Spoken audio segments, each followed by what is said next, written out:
thread file, and why do you need one? So, Volvo 240, this is a 90, so this is 34 years old. These studs that Volvo put on here, these are very high quality. And for the most part, all of the threading back here is fine. You really probably only have some damage or some misthreading right on the ends.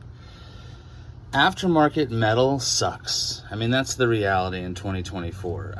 Unless someone can tell me where to get really good high quality studs, any of the aftermarket stuff that I've seen, unless you're paying nearly what these are to get them from Volvo now, I forget, it's either $15 or $25 a stud. I mean, to do all, what, 20 of them, you know, like, you're gonna be in like $150, I think.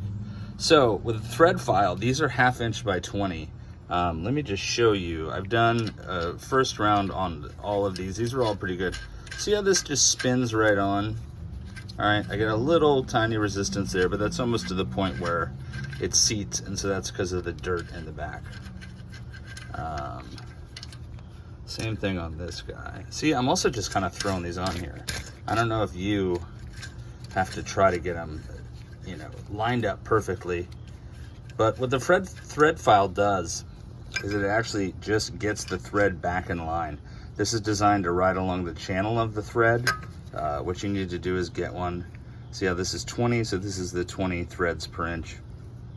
This, from what I've seen, won't take off more material than it should, because at the bottom of these grooves, let's see if I can show you, that's not cutting metal, and so that once it gets to that bottom level, it's not going to go any further.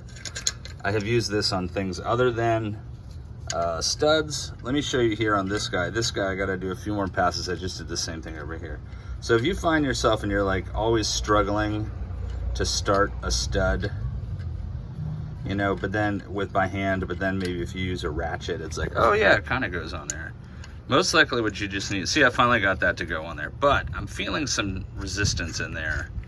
And other than sending it home and busting up these cheap aftermarket lug nuts, let me just show you the general idea.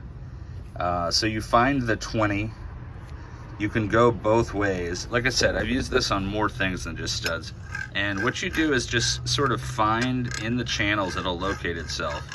And you just go around like this. And then what you want to do is listen and feel like, if you go to a good part, listen to how it sounds. And then when you're going around, see, that's a different, you want to have a good clean comparison, then you can sort of hear. And so it is a little difficult to come around here. You can then flip it around and go this way.